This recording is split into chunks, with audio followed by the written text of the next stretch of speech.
होता है? अभी हम बोध गया में हैं, जहाँ पर बीटी एक्ट निरस्त करने के लिए यहाँ पर अनशन पर बैठे हैं लोग।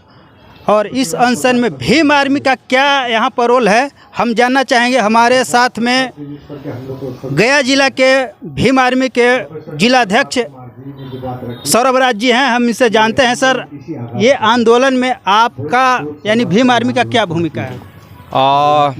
हम ये कहें कि इस आंदोलन का बैकबोन भीम आर्मी है तो गलत नहीं होगा।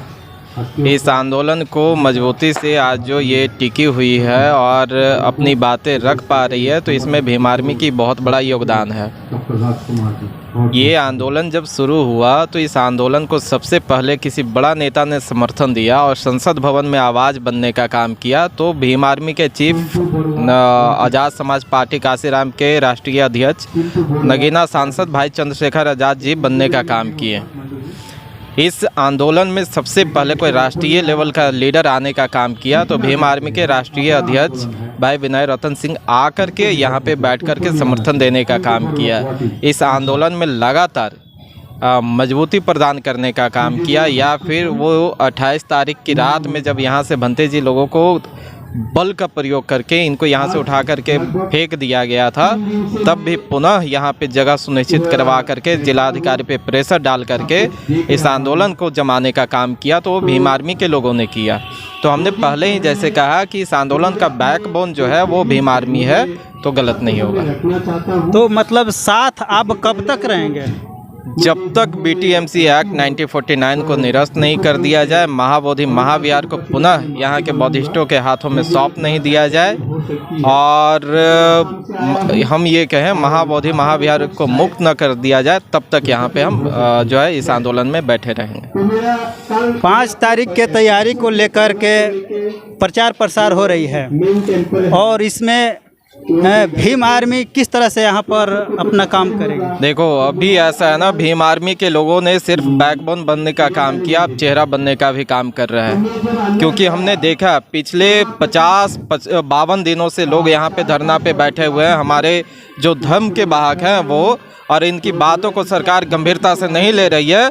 तो भीम आर्मी ने इस आंदोलन के अपने हाथ में लेने का आह्वान किया है, और 5 तारीख की जो ये आयोजन किया जा रहा है, जिसमें पूरे देश से नहीं बिहार के विभिन्न जिलों से लोग आने वाले हैं, हजारों की संख्या में लोग आने वाले हैं, बहुजन समाज के लोग आने वाले हैं। और उसके बाद भी अगर सरकार इसको गंभीरता से नहीं लेती है इनकी मांगों को, तो भीम आर्मी संघर्ष करने के लिए जानी जाती है, सड़क को संसद बनाने के लिए जानी जाती है। और जब सड़क संसद बनेगा तो हजारों हजार की संख्या में सांसद होंगे, सरकार को जवाब देते नहीं बनेगी। तो आप सरकार को हमारी चेतावनी है कि समय रहते आप सचेत हो जाएं, और इनकी मांगों को, जो संवैधानिक मांग है, जो गैर संवैधानिक एक्ट है, उसको निरस्त करके इनके संवैधानिक अधिकार को आप सुनिश्चित करने का काम करें बिहार सरकार। नहीं तो भीम आर्मी के कर से बच नहीं पाएंगे आप। क्या लग रहा है, सरकार झुकेगी? देखो, कहा गया है ना, हर कोई झुकता है, झुकाने वाला चाहिए। और भीम आर्मी का रिकॉर्ड है कि जब जब जिस आंदोलन में हाथ डाला है, अच्छे अच्छे तानाशाह को भी झुकना पड़ा है। वो चाहे किसान आंदोलन हो, शिक्षक भर्ती आंदोलन हो, या युवाओं के साथ जो खिलवाड़ किया गया वो हो, जवानों के साथ हो, या फिर दलितों के जब जब शोषण हुआ है, भीम आर्मी ने आंदोलन किया है, सरकार को झुकनी पड़ी है। इस आंदोलन में भी भीम आर्मी अब जो है अग्रसर होकर के काम करेगी, आंदोलन को संचालित करेगी। भीम आर्मी के इस सक्रियता से इस सरकार को भी झुकनी पड़ेगी। ये लड़ाई अगर सरकार झुकने को तैयार नहीं होगी, लड़ाई कब तक, लड़ाई तो लंबी चलेगी, और झुकने को तैयार नहीं होगी, इस स्थिति में क्या होगा? देखो, आप बोल रहे हो कि लड़ाई लंबी चलेगी, हम ये कह रहे हैं ना कि बिहार के बहुजन समाज अगर जाग जाए तो ये मिनटों की काम है, और मिनटों में इसका निराकरण हो जाएगा। तो हम जान रहे हैं कि जिस दिन बहुजन समाज जाग जाएगी उस दिन तो हम कहीं भी तो राजनीति से लेकर के हर जगह हम बिल्कुल आपके माध्यम से अपील हमारा बिहार के बहुजन समाज के लोगों के साथ भी है, लोगों से है कि वो अब जो है जगें और खड़े हों। देखो, बात केवल जो है ये जो महाबोधि महाविहार है उसकी दीवारों को हम बचाने की लड़ाई नहीं लड़ रहे हैं। हमारी संस्कृति सभ्यता जो है, जो बाबा साहब ने हमें सौंप करके गया है बौद्ध के पद्धति को, उस पद्धति को बचाने की ये लड़ाई है। बाबा साहब के सपनों को बचाने की ये लड़ाई है। बाबा साहब ने जिस संविधान को बनाया, उस संविधान में जो धार्मिक अधिकार है, उस अधिकार को बचाने की ये लड़ाई है। तो बाबा साहब के मानने वाले लोगों से हमारा आह्वान है कि अब तो सचेत हो जाओ, अब तो अपनी लड़ाई को समझो। ये मंदिर बचाने की लड़ाई नहीं है, किसी धर्म के खिलाफ लड़ाई नहीं है, किसी जाति के खिलाफ ये लड़ाई नहीं है, ये अपने अधिकार की लड़ाई है और उस अधिकार की लड़ाई को लड़ रहे हैं। अगर पहले के मुताबिक देखें तो इस समय दलितों पर शोषण का आंकड़ा बहुत तेज हुआ है। बिल्कुल हुआ है, क्योंकि देखो ये जो सरकार चलाई जा रही है ना, भाजपा समर्थित सरकार, ये शुरुआत से ही बहुजन समाज के विरोध में रही है। और बिहार में बहुजन समाज, खास करके अनुसूचित जाति के लोग अब खड़े हो रहे थे, क्योंकि ये दलित सब दबंग बनने लगे थे। हमारी आवाज़ जो है, बिहार से आवाज़ जब उठती थी तो पूरे भारत में गूंजती है। हक हकूक़ की लड़ाई की जब बात होती है अनुसूचित जाति की, तो बिहार सबसे अग्रसर होकर के लड़ाई लड़ने की काम कर रही थी।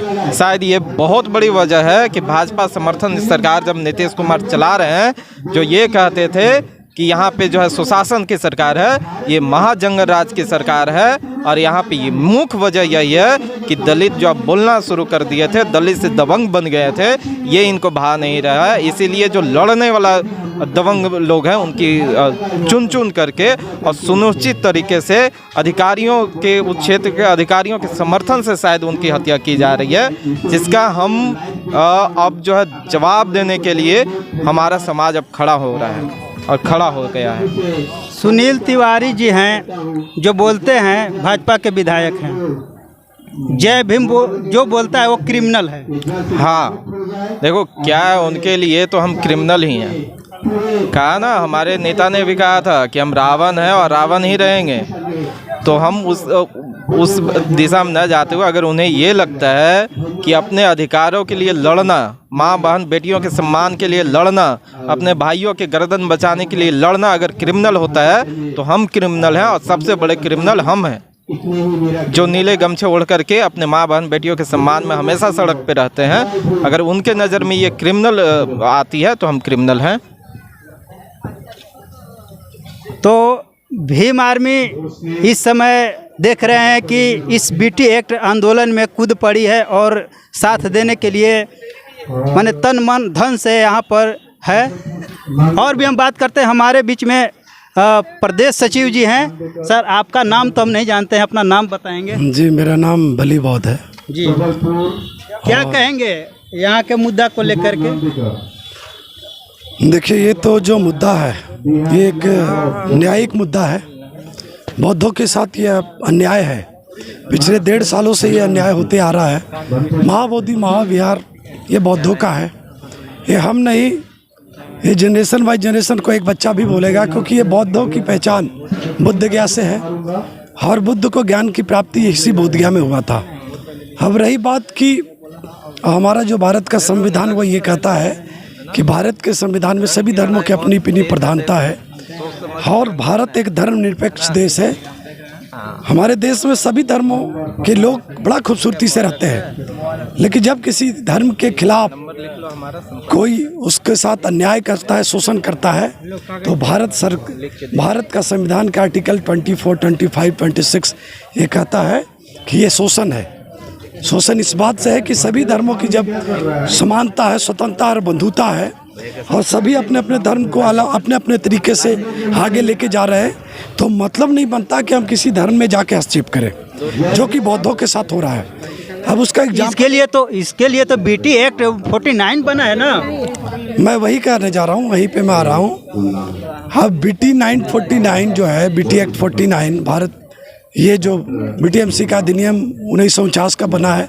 एक तो पहले एक 1949 से बना, तब भारत का संविधान लागू नहीं हुआ था, क्योंकि भारत का संविधान 1950 में लागू हुआ।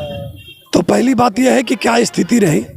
दूसरी बात यह है कि आपने 370 यहीं पे देखा, 370 जैसी कश्मीर का बड़ा मुद्दा हल किया गया। अब 1949 का कानून अब तक चल रहा है, जो कि उस स्थिति में बना। अब उस स्थिति में सब लोग एक साथ में थे, तो वो था। अब भाई सभी धर्म के लोग अपने अपनी स्थिति में चल रहे हैं, तो बौद्धों को भी भाई अपनी स्थिति में चलने दो ना। उनको क्यों उनके अधिकार को अपने हाथों में रखे हो? क्यों उनके चीज़ों को अपने हाथों में रखे हो? जब भारत के संविधान में सभी धर्म अपने अपने तरीके से नेतृत्व कर रहे हैं, अपने अपने चीज़ों को आगे लेके जा रहे हैं। जैसे मुसलमान में मुस्लिम भाई जो हैं वो अपने मस्जिद में अपने चीज़ों को आगे लेके जाते हैं। कोई वहाँ पे क्रिश्चियन जाता है क्या? कोई हमारे हिंदू भाई जाते हैं क्या? हिंदू धर्म में राम का मंदिर बना है, उसमें कोई मुसलमान जाएगा क्या? उसमें तो हिंदू का भी वर्जित है। SC ST OBC उसमें तो जा नहीं सकते। हाँ, तो वही बात मैं कह रहा हूँ कि जिस प्रकार से आपका किसी भी धर्म में कोई आदमी नहीं हस्तक्षेप करता, आप बौद्धों के साथ 1.5 सालों से अन्याय क्यों कर रहे हो? ये अन्याय आप नहीं चाहेगा कोई। बौद्धों के उनकी बौद्धिक जो सभ्यता है, बौद्धों का जो परंपरागत जो जगह है, उनको बौद्धों के हाथों में देना होगा। और इस बार तो देना ही होगा, किसी भी कीमत पे देना होगा कि पूरी दुनिया की ताकत लग गया। ये सिर्फ देश का मुद्दा नहीं है, ये विश्व स्तर का मुद्दा है, क्योंकि पूरे विश्व से लोग बोध गया में आते हैं। और पूरे जो विश्व है वो भारत को बौद्ध के वजह से जाने जाते हैं। अब मैं आपको एक बात बोला हूँ, आपको पता होगा जब भारत के प्रधानमंत्री अमेरिका में जाते हैं, लंदन में जाते हैं, फ्रांस में जाते हैं, तो क्या बोलते हैं? मैं बुद्ध के धरती से आया हूँ। आप सोचो कि और किसी का रिलीजन का नाम क्यों नहीं लेते? यानी कि सभ्यता जो बौद्ध सभ्यता ही वही सभ्यता हमारी पुरानी सभ्यता है। लोग भूल चुके हैं, लोग जागरूक नहीं हैं। बौद्ध सभ्यता को मिट्टी में दबा दिया गया, बौद्ध सभ्यता को जला दिया गया, नालंदा को ख़त्म कर दिया गया।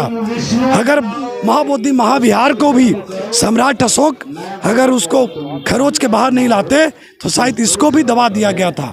तो इस प्रकार से आप दबा नहीं सकते। बौद्ध सभ्यता एक ऐसी सभ्यता है जो प्राकृतिक के चीज़ों को बताती है। वो ना अंधविश्वास को बताता है, ना पाखंडवाद को बताता है, ना किसी अंधविश्वास चीज़ों पे बात करता है। बौद्ध कोई रिलीजन नहीं है, बौद्ध एक धर्म है। धर्म और धर्म में एक फ़र्क है कि धर्म किसी को बताता है कि अल्लाह गॉड राम को, यानी कोई उसका संचालन है, लेकिन बौद्ध का धर्म है वो एक इंसान को उसके मन को बताता है। तो देखिए इतनी खूबसूरत चीज़ हमारे देश को है। आज हमारे देश में सोने की चिड़िया बौद्ध धर्म था, जो नालंदा का शिक्षा था। आज भारत की सोने की चिड़िया वो शिक्षा था, जो बौद्ध सभ्यता की शिक्षा था। कभी विश्व गुरु था, लेकिन उस विश्व गुरु को अब वापस लेके आना है। तो अब आप रोक नहीं पाएंगे। अब बौद्ध अपनी विरासत को लेके रहेंगे, और इसके लिए हम सब बिहार से हो या अन्य प्रांतों से हो या अन्य देशों से है, सभी ने ताकत लगाए। इस बार छीन के रहेगा। भारत सरकार को घुटनों पे झुकना पड़ेगा, उसको देना पड़ेगा। 370 धारा को 48 घंटे में ही किया ना, तो सोच लीजिए इसे भी 24 घंटे में फैसला लेना पड़ेगा। ऐसा आक्रामक रूप ये ले लिया आंदोलन। तो मैं तो कहना चाहता हूँ सरकार से कि आप अगर सचमुच सभी धर्मों को अच्छे से सोचते हैं तो बौद्धों को उसको न्याय दे दो। और आप जिस तरीके से इस देश को संचालन कर रहे हो तो आपका एक सम्मान रह जाएगा। वरना बिहार का विधानसभा भी सामने है, ठीक है, वैशाखी की सरकार भी सामने है, तो बड़ा मामला है। और बौद्ध अपनी रूप ले चुके हैं। बौद्ध देखिए शांति के लिए माने जाते हैं, ये क्रांति के लिए माने जाते हैं, तो कब तक ये अपना बौद्ध विहार ले लेते हैं। ये शांति से आज भी बौद्ध विहार में प्रोटेस्ट कर रहे हैं। देखिए सभी बंतों को देखिए शांति से अपनी बातें रखते हैं, शांति से रहते हैं। मुझे तो लगता है कोई अन्य रिलीजन के आदमी होते तो क्या होता? आज बांग्लादेश जैसी सिचुएशन बन सकता था, आज नेपाल जैसी स्थिति बन सकता था धार्मिक मामलों में। तो ये बौद्ध है, ये अपनी परिचय दे रहे हैं कि मुझे शांति की तरीके से मुझे अपनी सभ्यता को मेरे हाथों में दे दो। महाबोधि महाविहार को मैं संचालन करना चाहता हूँ, मेरे अंदर की क्षमता है। मैं किसी को ठेस नहीं पहुँचाना चाहता, मैं किसी धर्म किसी जाति का ठेस नहीं पहुँचाना चाहता। हम सब एक साथ मिलके हम महाबोधि विहार को आगे लेके जाएंगे, पर संचालन मेरे हाथों में दीजिए, ये इनका निवेदन है। मुझे लगता है आपके चैनल के माध्यम से सरकार को मानना चाहिए और मान के इनको स्वागत करके इनके फैसला को इनके हाथों में देना चाहिए। मैं तो यही कहना चाहता हूँ। एक बात और करना चाहूँगा, अभी आपने एक प्रश्न पूछा था कि कोई ऐसा बोलते हैं कि जो बाबा साहब के बारे में बोलते हैं वो क्या बोलते हैं, टेररिस्ट। आपने कुछ ऐसा बोला, एक बात आपने बोला। हाँ, जय भीम बोलता है वो आतंकवादी है, हाँ क्रिमिनल है। हम मैं आपको पूछता हूँ, जय भीम तो अमित शाह भी बोलते हैं, जय भीम तो नरेंद्र मोदी जी भी बोलते हैं, मोदी भी बोले हैं। तो टेररिस्ट तो पहले सबसे बड़ा टेररिस्ट हो गए भारत के प्रधानमंत्री और गृह मंत्री। एक बात आपको याद दिलाऊंगा मैं, भारत के गृह मंत्री का एक बयान फिसला संसद में। फिसला क्या हुआ देश में? उसी संसद में बाबा साहब के इतने तस्वीर लग गए और इतना बड़ा मुद्दा खड़ा हुआ कि माफ़ी मांगनी पड़ी। और संसद में बाबा साहब की इतनी तस्वीर लग गया कि आपने देखा होगा या आपके चैनल ने चलाया होगा, बाबा साहब पे एक शब्द बोलना बहुत बड़ी भारी महंगा पड़ेगा। इसीलिए जो ऐसे बोलना है, सबसे पहले वो देशद्रोह आदमी है और सबसे पहला मुकदमा उस पर लगना चाहिए जिसने बाबा साहब के बारे में ऐसी बात बोलना। और मैं तो चाहता हूँ उसकी गिरफ्तारी पहले होना चाहिए। और सबसे पहला देशद्रोह वो आदमी है और जिसने इस देश के संविधान को लिखा, उस आदमी पे बोलने से पहले कतराता है। आपको मालूम होना चाहिए इस देश की इतनी बड़ी लड़ाई लड़ा और इस देश को सींचने का काम किया और इस देश को एक खूबसूरत संविधान दिया। उस इंसान का कितनी बड़ी सोच है जिस इंसान पे एक FIR तक नहीं है। सोचिए वो आदमी कितना बड़ा है। इस देश का महान आदमी है वो, इस देश का सबसे पहला गुरु है वो और इस देश को सींचने का काम किया है। और जो बाबा साहब पे ऐसा बात करेगा वो क्रिमिनल है, उसे गिरफ्तारी होनी चाहिए और इस पर संज्ञान लेना चाहिए भारत सरकार को, क्योंकि क्रिमिनल वो है जो बाबा साहब जैसे आदमी पे बात कर रहा है। ये मैं कहना चाहता हूँ। जी बहुत बहुत धन्यवाद।